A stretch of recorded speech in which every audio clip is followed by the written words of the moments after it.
Le régionalisme, ça permettrait réellement de prendre les choses en main. Mais malgré tout, d'abord, je suis occitan. Le mot régionalisme passe beaucoup mieux aujourd'hui sûrement qu'il y a quelques années. On n'aurait pas forcément besoin de monter à Paris.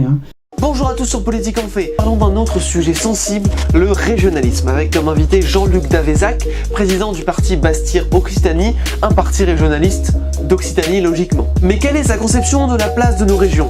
On y va. Bonjour, merci de votre visite. Oui, Jean-Luc Davezac, dans le groupe Bastir-Occitanie. Pour ma part, j'ai déjà été élu, j'étais maire adjoint de cette commune ici, et puis membre de la communauté de communes aussi. D'autres d'entre nous aussi sont élus ou ont été élus.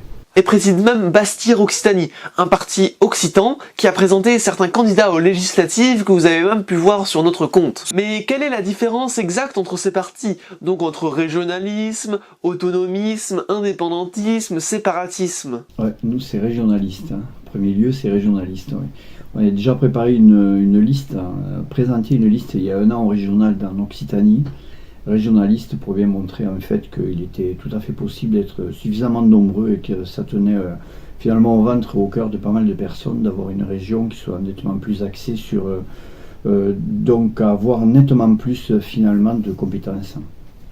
C'est le but. Le régionalisme, c'est quoi exactement? Le régionalisme, dont nous déjà il y a un an avec notre groupe qui s'appelle Boulégadis, nous avions travaillé, nous présentions ce manifeste. Alors, je ne sais pas si les spectateurs le verront, le manifeste, alors c'était pour une France décentralisée dans une Europe fédérale. Donc là-dessus, évidemment les deux vont de pair. On juge que pour une Europe équilibrée, que la France fonctionne un petit peu comme les autres pays de l'Europe, que ce soit du nord au sud de l'Europe, qui sont des États la plupart du temps fédéraux, avec des régions qui ont beaucoup plus de pouvoir et qui finalement fonctionnent nettement par leur propre ressort. Voilà.